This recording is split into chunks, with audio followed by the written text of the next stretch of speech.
Welcome. Today we get to hear from Joe Ulrich, and Joe's going to tell a little bit about himself and his business and the work that he does. So let's just get started. Joe, thank you for taking some time with us out of your busy schedule, especially when the weather out there is still very seasonal for you to be out and about and doing important work. So we appreciate that. Absolutely, no problem. Thanks for having me on here. Yes, great. Well, tell us a bit about who you are, what your business is, maybe when you started, how long you've been in business, and how we might find you. Okay. So I've been in the construction trade, probably like a lot of guys that are own a construction company for a long time. My dad and uncle own a business. I'm by trade a framing carpenter. So naturally, I kind of progressed into owning a construction company and kind of somehow talked my wife into it as well. So we own the business together. Um, Kind of got into it as I wouldn't say it was the most ideal situation, but I was like, you know what, we're just gonna do it and we're gonna go for it. So kind of went from there. So our dynamic kind of works is I do all like the sales, like all the project management, and then my wife Adrianna, she does all the marketing, the books, email correspondence. So it works out pretty well for the most part, as any husband wife team probably would. So, and we've Beautiful. been in business a little over 5 years now. Okay. It has been, And do you do residential, commercial, combinations? What's your specialty? so we are a residential remodeler. Okay, We beautiful. put, And there's a need for that, isn't it? Out of COVID, I know a lot of folks spent some time in their homes, and I bet there is pent up demand for remodeling. no, definitely. And there's a lot of people that are into remodeling right now, especially with interest rates the way they are. People aren't wanting to go, purchase another home because they have a great mortgage rate already. So they just go in and redo the existing house that they're in. Mhm. Yeah, beautiful. Well, let me ask you, I'm just curious. So, the dynamic of your business partner and being married, and how do you keep a work life integration model where work is work and doing life together? How do you find your way forward with all of that? It's definitely something that is an ongoing learning experience, especially as you get busier and then you're trying to juggle kids and all their extracurricular activities, and they seem to have 1,000 of them. Um, it's really something that I kind of have my space during the day. She kind of has hers. We both work on different aspects of the business. I don't really dip into her end of it, and she doesn't dip into mine. So that really helps. And then the other aspect, especially like work is over for the day or whatever, is to not talk about the business. Mhm, mhm. It's because I mean, you do it all day, so don't do it at night. Right. Family time is family time. Be fully present with your family and your kiddos. No, definitely. It's a learning experience. It's something that you're constantly like evolving and Sure. getting better at. Sure. Absolutely. Absolutely. So I'm curious about what are you really focused on to grow? What seems to be either keeping you up at night or really get you excited about your work these days? Um, the growth part is just being really, it's about consistency across multiple platforms of networking, marketing, um, helping other people out. Um, there's a multitude of things that go into it, and really the biggest thing that I can say is you got to be consistent with what you're doing and very intentional day in and day out. Because if you slack on something, you notice it a few months from now. Sure. Yeah. And that's what quality is being intentional, right? About focusing the way you want it done with your standards for sure. Absolutely. It's a daily grind.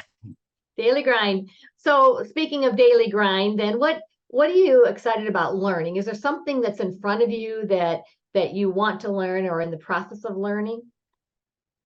I'm constantly learning at something I'm really is like stress, how to deal with it, learning to like, okay, not a big deal, let it go. Ask your mind, you're ready to go. And the other part is just becoming like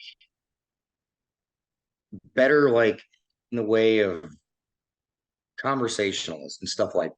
That's really what goes a long way when you're trying to make sales, you're trying to connect with people. It's regardless of whatever industry or business in, you're always in sales, and it's learning how to understand people better, listening to what they want more than talking. So, For sure. Listening and connecting. I know we like to say that people love to buy, they hate to be sold. And, yes, and they love to buy from people that they know, like, and trust. And so that really is what you're talking about, is spending time building those trusting relationships. absolutely. It's really what drives any business. The best brand awareness you can have is word of mouth, honestly. Yeah, it is, because that's the experience that they had becomes your marketing, and we want that to be a good one. Exactly. Absolutely. And Valley, again, Valley, Nebraska, I grew up in a rural community, and that really is it. That's what people do is, who do you know that could take care of this for me? Or who have you used and who would you recommend? And Right. that's all about relationships and networking, isn't it? Yes, it is. Love that. Love that. Let me ask you, if you were to give advice to your younger self, right? So what you know today in your business, what might that be? Advice to your younger self. Honestly, it's probably an unpopular opinion. I wouldn't have wasted time going to college, honestly. I would have started my business, honestly, a lot sooner. I look at a position of, okay, if I would have started this at the age of 24, I would have over a decade of experience as being a business owner right now and much more well seasoned. So, Yeah. And you're right. A trade and a skill. Sometimes it is hands-on kinesthetic learning, and especially if your dad and your uncle introduced you to it as well. And so whether it's unpopular or not, it just is. And there's a place for that. There's a place for that. absolutely. I watch young ones that I think we put so much pressure on them when it's time for high school graduation. Well, where are you going to go to college? And it's like, well, maybe that's not it. Maybe I will learn a skill and a craft and become a subject matter expert in that area. And where are those avenues and opportunities? And always looking for, connecting people as potential being employed by you, right? Potential team members Right. on your team. That's also something to keep our antenna up for. No, definitely. Because like I said, I've been doing it for a long time, prior to like even graduating high school. And then, like you said, everybody's like, where are you going to college? I really honestly didn't want to go to college, but you kind of like, everybody would tell you, oh, don't get into construction, don't do that. It's like, well, why not? You do it. Well, and I think that generation, they want goodness and they want more for you. And when we work with business owners, it can be anywhere from, like you said, a craft or a skill, electrician or a plumber, or even a dentist who has got his craft, right? They Right. learned to be at the chair side, and yet may not always know how to run a business. And there is a way to do it that doesn't take life away from you. We like to say your business should give you life, not suck the life out of it. And there's a process, and it doesn't have to take 30 years to learn it. So even when someone says that, if we could dig into when they say, oh, don't go into construction, well, wait a minute. Yeah, go into construction and let's learn how to grow a business together. And especially when your life partner and your wife is your business partner, because the answer isn't always working more hours in a day, right? That's not it, No, because that's no, finite. it is. That's finite, and that's where we meet a lot of people as well. No doubt. Is there a certain part, because you said you do the project management and the sales? Do you have a team? How big is your team? Is there a certain part of teaching your team to learn the skill set? So everything that I do is subcontract. Okay, I've so you're searched, GM. Okay, yep. So I've okay. searched far and wide to get these guys, and then making sure everybody's standards align with yours as well. is also another journey. It's another process. And I've been able to develop that, and that process and that dynamic for my business has actually worked very well. So, My guess is you treat them well, you treat them right. You teach them, yes, you invest in them, because when they get better, so will you, exactly. right? And at the end of the project, whose name's going to be on it? Who is the person that's writing the check? Who are they going to think about this quality of work? It's yours. Exactly. Yeah, no, I love that. We actually worked with a general contractor, and we had this idea of getting next ready. So when you work with all the subcontractors, and when you got your HVAC and your electrical and your plumbing all in after it's framed, and they're kind of all in each other's way. And it really is a process of how do we, as you say, coordinate this so that we can find the win-win-win in all of it. Instead of the delay and delay and the delay. And that was very rewarding work. And we did that for about 18 months. So we'd love to share more about that with you if you're interested at some point. I'm Sure. curious about, you reference your family, and when you think about doing life with others, who do you find that you're doing life with? Is it people that have, common interests in the trades, around your kids' activities or your value system? Who do you do life with? Um, Really my wife, honestly. Um, I have 5 kids, so I'm a busy man. Yes, you are. Outside of like the kids or sports activities, I mean, a lot of my subcontractors, I see them all the time. I like the camaraderie with them, but really outside of like being married and having all these kids, my wife really is my best friend. So I love that. That works. That's the key, isn't it? yes, it is. How many years are you celebrating? We will be 7 years. Awesome. Awesome. Well, you've been busy doing life and growing a life together. I'm curious about then, as you talk about not just the subcontractors, what do you look for then in their values to make sure that it is aligned with who and what you and your wife are building? Some of it is general overall, like how do they carry themselves? How do they conduct themselves?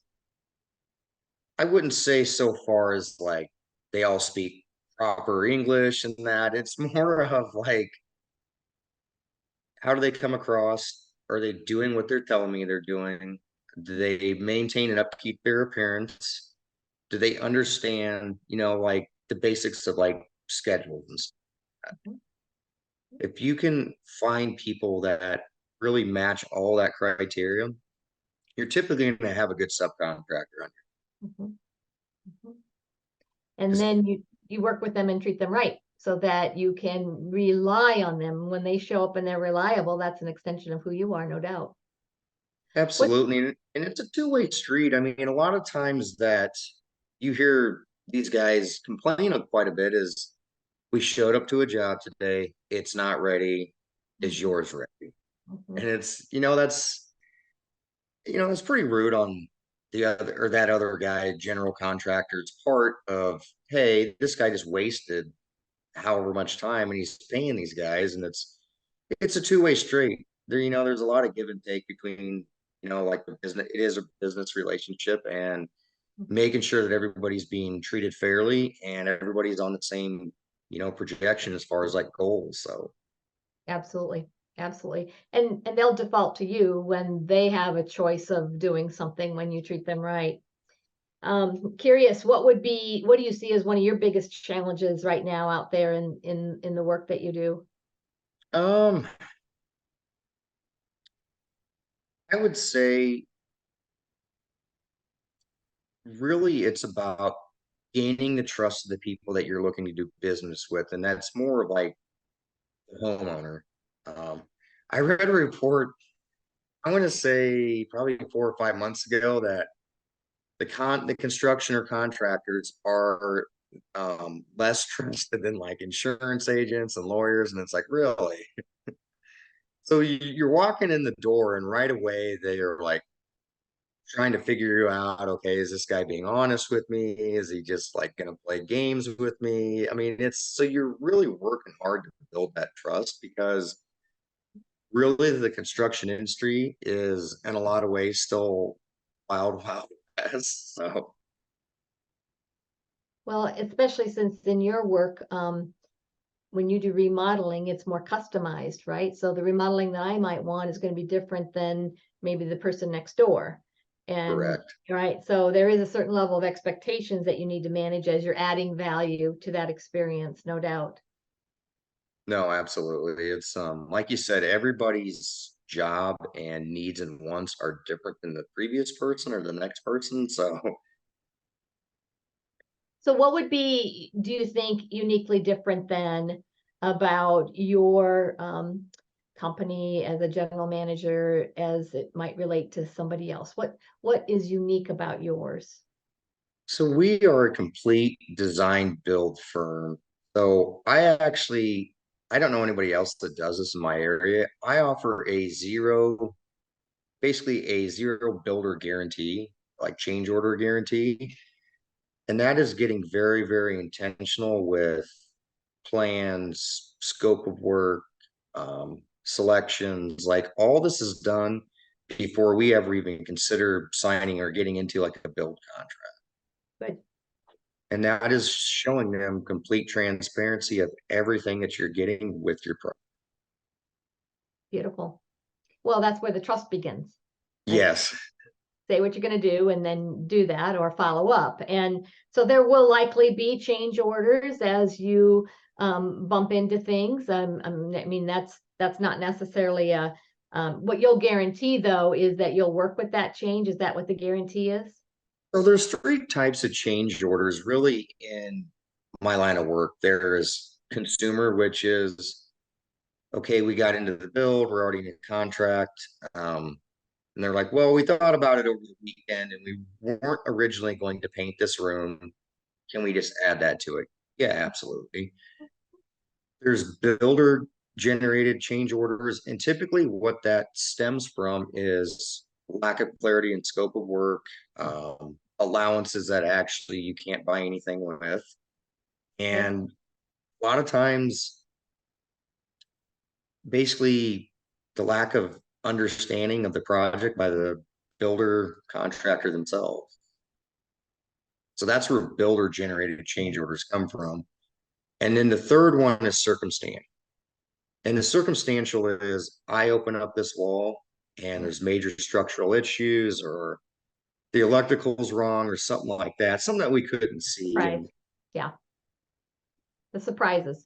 this surprises that some Yeah. jobs have more of than others, and some don't have any, surprisingly. So, I know we had someone come in and do some work for us, and he really did find a hazard, and it was the way some electrical work had been done. And I mean, we will forever be grateful for him, and so we use him for everything now, right? Because right. of that type of thing, for sure.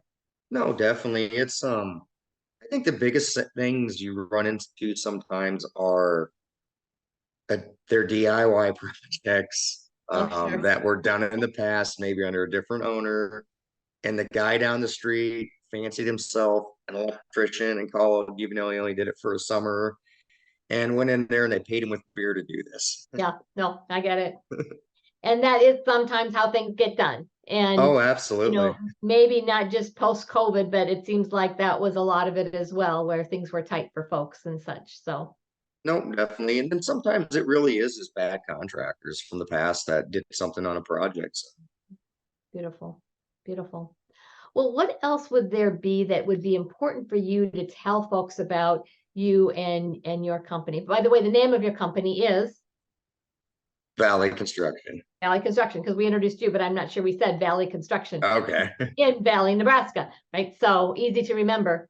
But what would be something important that you would want us to know about your business that maybe we haven't talked about yet?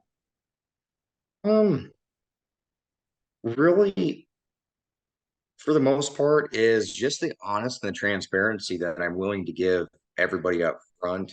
Um, I obviously need to make a living. I have to make money, but I'm also going to be transparent with what it is that we have. And there are times where I will tell someone straight up that a lot of times it's an addition. It's like you would be better off probably buying a new house at this point. Not going to push people into bad financial decisions.